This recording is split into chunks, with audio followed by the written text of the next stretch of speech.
radical left has taken over the Democratic Party.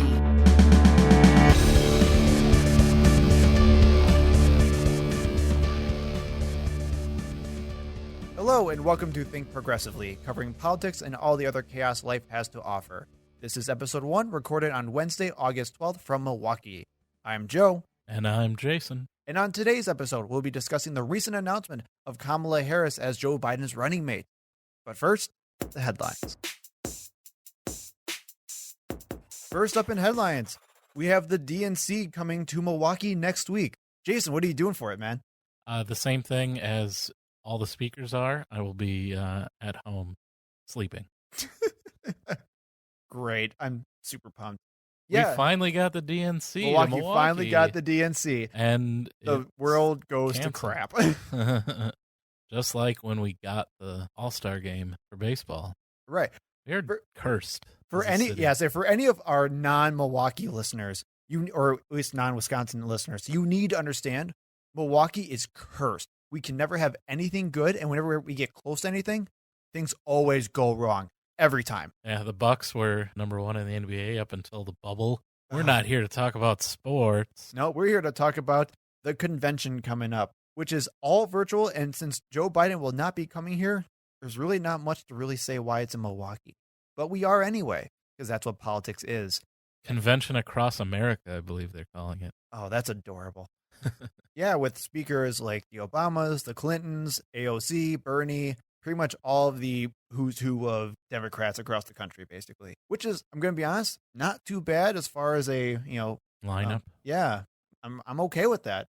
I'll watch some of those speakers. I'll watch a few of them. AOC. Yeah. Bernie. Is Elizabeth Warren? She's on there. I think so. Yeah. On Wednesday, they have a women's day, basically, where it's like, I think all women speakers. Mm-hmm. So I think Liz and Kamala are talking on that day, or speaking on that day. I do know the first night is a welcome to Wisconsin, where they're going to showcase several Wisconsin features and speakers, showcase the state on a national level. Again, perfect. It's going to do us a lot of good. In other Wisconsin political news, are you going to be voting for Kanye West? You bet I won't. Because he's probably not going to get on the ballot or be removed from the ballot. According to recent news, Kanye West did get enough signatures. He needed 2,000 signatures in Wisconsin to get on the ballot here for president of the birthday party. Is that his political party? It is the birthday party. Wow. The Democratic Party of Wisconsin found several issues concerning the names of people, including Bernie Sanders apparently lives in Milwaukee, as well as Mickey Mouse. Didn't know that, but we have those awesome people now here. And then on top of that, there are also allegations and challenges of the circulars who were passing out and gaining the nomination signatures were actually misleading the people they were getting the signatures from. I heard one of them saying that you needed to sign the petition in order to make sure you were registered to vote. And then somebody else said that they were basically coerced into signing by the person gathering the signatures, stating that they got paid for each person that signed up. Bingo. So I don't really see Kanye actually getting on our ballot here, but it was fascinating to see how the GOP was trying to actually get him on the ballot for us, because of course that's what our state GOP does. According to other reports, a top GOP lawyer was seen handing in the signatures late to the Wisconsin Election Commission, who apparently did phone ahead, but then why do we have is that deadlines? How it works? You just call ahead, like, I'm running late. Right. Suspend that deadline. So several challenges. Do that with voting next time. Oh, no, don't worry. The SCOTUS already said you can't do that. We have strict rules saying you cannot turn your ballot in late, but you can get your nomination signatures late. I don't know why they think he's like having his name on the ballot's going to help Trump. People that are going to vote for Kanye West were not going to vote for Joe Biden anyway. Right. And I mean, if anything, and not even just politically, but just if you're like, I'm just going to throw my vote away. Well, on top of that, like just assuming that because they circulate these names in the inner city of Milwaukee, which is a highly dense black population over there. And they literally just assumed black people listen to rapper. I'm going to vote for him, and therefore we can win. Is not only stupid, but racist. Yeah. Which describes the 2020 GOP. I have nothing more to add to that. So let's get to Kamala Harris. Yeah, Jason, how do you feel about that? It doesn't really change my thoughts. I am wearing my Settle for Biden 20 t-shirt, and Kamala Harris it's pretty much more the same. I'm glad that he stuck with his promise to pick a woman. Just politically, she wouldn't have been, I wasn't going to vote for her in the primary, so it's fine. It's all fine. I think it's a very Biden-esque pick. It's not bad, not great, right? Yeah. But I mean, as far as the pick goes, it was safe enough. Right. They have to, it's at least somebody that could potentially take over. Biden's 78. Calling himself a transitional candidate. Yeah. If he can make it through Right. his first term. But yeah, it sounds like he probably isn't going to run for a second term, or at least certainly wouldn't be likely to run for a second term. So, from her perspective, it sets her up as the potential candidate in 2024. All right. So who is Kamala Harris? Yeah, Kamala is a current senator from California. She was the former district attorney for San Francisco and attorney general for California. She is 55 years old, which pales in comparison to Biden's 78. We're actually of the same generation. Even though she's a little bit older than me, we are both Gen Xers. Ah, there you go. And she doesn't look a day above 40. Yeah, she looks pretty good. So you've been saying that you've been hearing some criticism from some of your more left-leaning friends about Kamala Harris. What are they saying? Oh my God, don't even get me started. I am so livid. The moment that I saw Kamala being announced as the new VP pick, I immediately saw backlash from all over the places on social media saying how Joe Biden literally is giving the country to Trump again, how Joe Biden's a fascist, how how this just shows that Joe Biden and Trump are exactly the same. It's all utter nonsense, and I can't stand it anymore. I can't take it, Jason. I can't do it. So what are their criticisms coming from the left? She's a cop. We don't need a cop right now. It's super tone deaf. I'm like, that's ridiculous. She was a prosecutor, a good prosecutor. She was an ACLU endorsed prosecutor, known as one of the most liberal DAs in California at that time. So yes, are there issues with Kamala? Of course there are. But to label her as some crazy right-winger is insane. And on top of that, you literally have the Trump campaign and other conservative outlets right now putting ads out there saying how Kamala is the secret radical leftist that's going to take over and destroy our country. Yeah, even David Silverman, Mr. former head of American Atheist, tweeted that, oh, he's so blue he makes the sky look red, and he's contemplating not voting for a Democrat because of how extreme left-wing the Joe Biden-Kamala Harris ticket is. Seems like a lot of disingenuousness from our conservative friends. But that's what makes Kamala a great pick. I have a lot of progressive friends who are now telling me that this is now showing that Joe Biden doesn't care about the progressives, or that this was not a way to reach out to progressives with his VP pick. I don't care. It wasn't Elizabeth Warren, which is the only thing that they were. Even if it was Elizabeth Warren or Bernie Sanders, really, that's the only thing a lot of those people. And I like Bernie. I have no problems with Bernie, but it's like they're literally the stereotypical Bernie or bust. And it's like you have to be realistic. He just didn't. You saw what happened in the primary. Right. Well, let's put it this way: how even Bernie Sanders isn't Bernie or bust, for God's sakes. Like, it's ridiculous. So let's look at the other VP picks. Look at progressive Senator Elizabeth Warren. I would have loved to have her. I really would have. But then you have all the same attacks right now as you would with Kamala. Yeah, giving the party over to the progressive left. Right, exactly. And on top of that, having an all-white ticket when the country's all into these BLM protests right now, that would be seen as extremely tone-deaf, especially when Elizabeth Warren's general constituency were young white people. And they didn't vote for her at all. No. She got no support. No. Primary. Not that Kamala Harris did either, but... Well, and that's my thing. Is like, well, Liz Warren was my primary pick. I supported Liz Warren in the primary. And then I eventually had to vote for Bernie Sanders because eventually, unfortunately, she dropped out before we had no chance. chance. Right. Yeah. So there's that. You want to talk about Susan Rice or Tammy Duckworth. Also awesome picks. Just doesn't generate enough name recognition. Kamala Harris is the most known person of color or woman of color in politics right now. And then when we're talking about how this isn't placating to the progressive side of the Democratic Party. That's great. It's not supposed to. It's supposed to reach out to the atypical voter who doesn't understand and doesn't follow politics the way that we do. This really is the let's just get Trump out. Literally, ticket. That's all it is. All you're going to do is you're going to see a ton of pictures of Joe Biden and Kamala smiling all over the place. You're going to see Kamala wash the crap out of Mike Pence during a debate. Yeah, I am looking forward to the debates. I think she's very intense. I think she's not going to let Pence wiggle out of anything. She's very good at holding people's feet to the fire when it comes to that kind of questioning. That's obviously what she did as a courtroom prosecutor. And she saw it during the Kavanaugh hearing. You saw it during some of the other testimony, like Jeff Sessions. He got so flustered when she was questioning him. She's good at her job. Yeah, and I am looking forward to that. That aspect of it is, I think, what she is best at, and probably the reason that they picked her. And then to the progressives, which I would count myself amongst, that might be a little underwhelmed.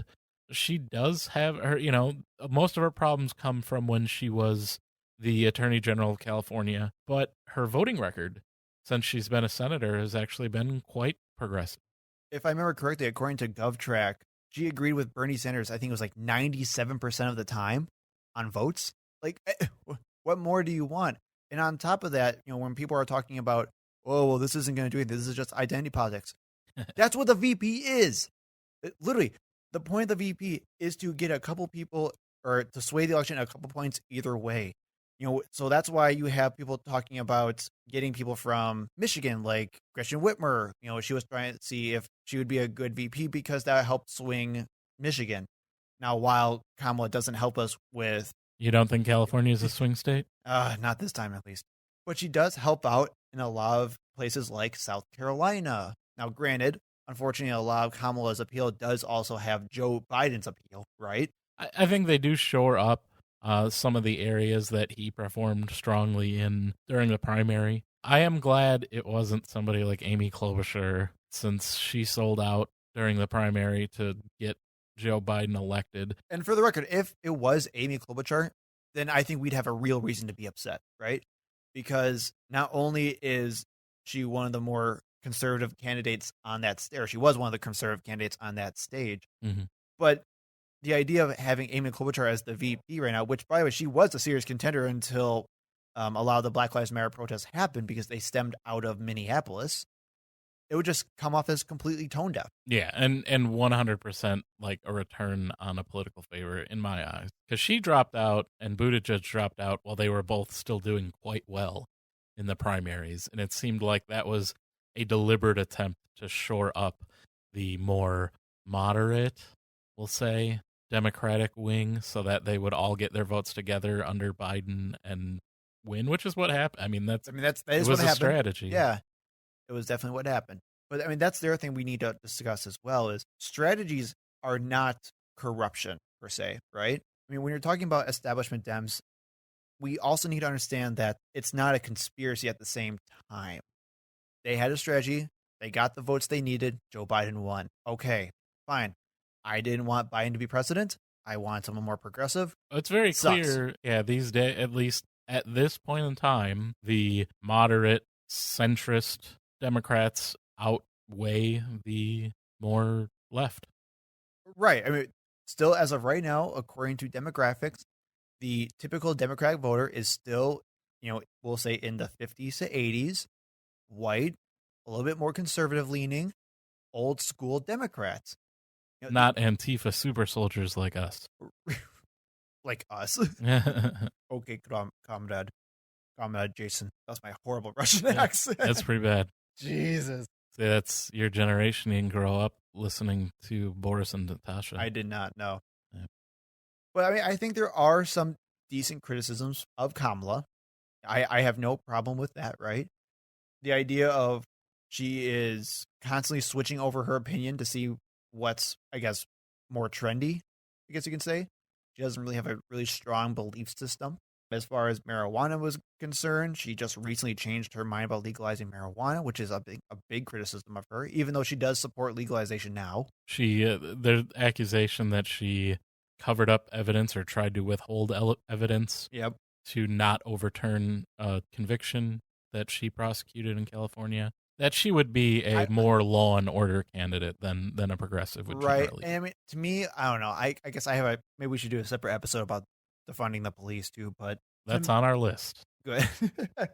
But I think like a lot of the ideas surrounding defund the police, I think are generally accepted by the majority of Democrats, even up to like Biden and Harris. Yeah, I think when they just don't want to call it that for political purposes because they know immediately. Well, I mean, look, Trump was trying to get Biden on saying, "Oh yeah, he's for defending the police. He wants to abolish the police system." During the Axios interview, where Jonathan Swan had to literally say, "No, he's not." Yeah. Show me the clip where he's doing that. He talked about, like, literally in the quote that Trump tried to get him on, he talked about police reform. Like, they can't get Joe on anything. The big thing is always like, he wrote the crime bill. He's the guy that you would be trying to repeal his laws. They were Joe Biden's laws to defund the police. Part of that is let's repeal the crime bill. That sleepy Joe Biden, right? That's where slow. I think they were calling him that. Scene. I've heard creepy Joe too now. Creepy Joe. Yep. That is actually more of my personal concern than his sleepiness is his creepiness. You're not wrong. You're very much not wrong. The bottom line is that we have to choose between two accused sex offenders. Right. And those are our only choices. One of them might mean the end of humanity as we know it, and the other is Joe Biden. That's not hyperbole, right? No. Pleading to other progressives out there, you do not have to give up your progressive principles to support Joe Biden this election. It's okay to be rational. It's okay to work your butt off to get Joe and Kamala the ticket to the White House and then hold their feet to the fire the entire time they're in office. I have no problem with that. I would say literally bust our butts now, and the minute they do something we don't like, throw outrage all over the place, right? Scream, shout, protest, everything, just like we do for Trump. Otherwise, what's the point? Why are we just handing over the election to Trump again? Yeah, I mean, we've seen what 4 years of Trump looks like, and I can't handle 4 more. We can't even have the opportunity to move to Canada at this point, Joe. We're stuck. Right. And then on top of that, let's go back to the idea that Kamala needs to placate to progressives with this pick, right? If the coalition between Joe Biden and Bernie Sanders wasn't enough for you to say that Trump and Biden aren't the same, I don't know what else we need to do at this point. Just listen to them both speak. Listen to them both speak. Look at Joe Biden's platform, and you'll know immediately they're not the same. By miles, they're not the same. Yeah, no, I'm one of those people when I was younger that would be like, the Democrats and Republicans are the same thing, and we really need a third party and all that. I don't know how anyone could make that argument right now. Well, and actually, I have no problem with the idea of a third party system. However, what I usually tell people is, with our system right now, with a 2-party winner-take-all competition for election, there is no place for third party. Either Joe Biden or Donald Trump is going to win this election. That's it. There's no ands, ifs, or buts. That's all we have for this election. If you want to change that, let's do it. I'm all for ranked choice voting. I'm all for reforming the Electoral College, if not abolishing the Electoral College, right? But that's for down the road. We can't risk any of that, and we're not going to get any of that if Donald Trump becomes president. Again.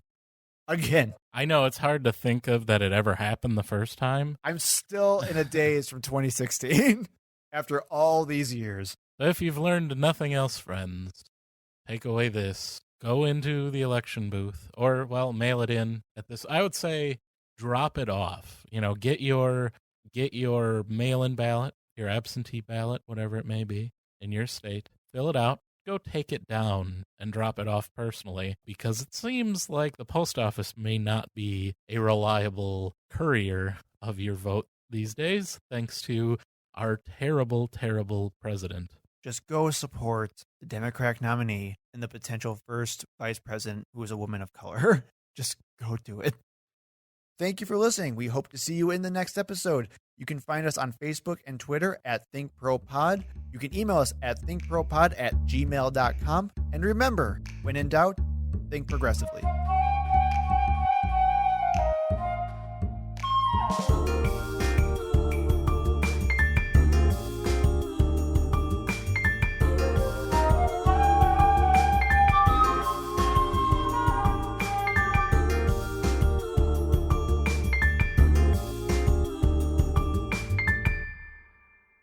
And remember, I remember. Remember. I remember. And phenomena.